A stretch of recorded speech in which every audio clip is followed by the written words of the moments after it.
यूना की किताब उसका पहला पाप उसकी 17 आयत लिखा है, लेकिन खुदावंद ने एक बड़ी मछली मुकर्रर कर रखी थी कि यूना को निगल जाए, और यूना दिन रात मछली के पेट में रहा।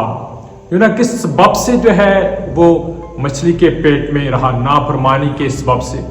और मैं आपसे कहना चाहता हूँ, हमारी नाफरमानियाँ जो है हमें किसी न किसी अजाब में डालती हैं, किसी न किसी तंग और तारीक कोठरियों में जो है वो रखते हैं। और इब्लीस चाहता है कि हम नाफरमानियों में जो है वो रहें और इसी तरह जो है फंसे रहें। वो चाहता है, क्यों चाहता है? इसलिए ताकि हम उस बड़े काम को जो खुदा ने हमारे सुपुर्द जो है कर रखा है, रूहों की निजात ना कर सकें।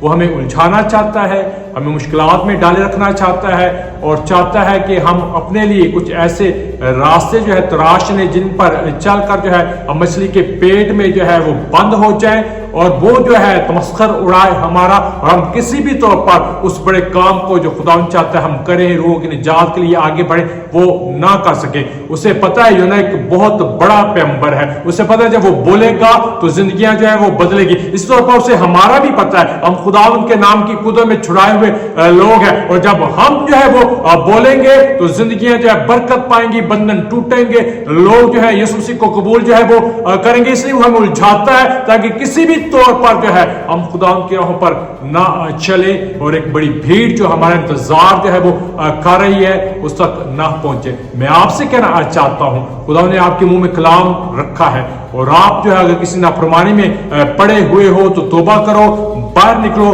क्योंकि बहुत सारे लोग आपका इंतजार जो है वो करते हैं। यीशु के नाम में आमीन।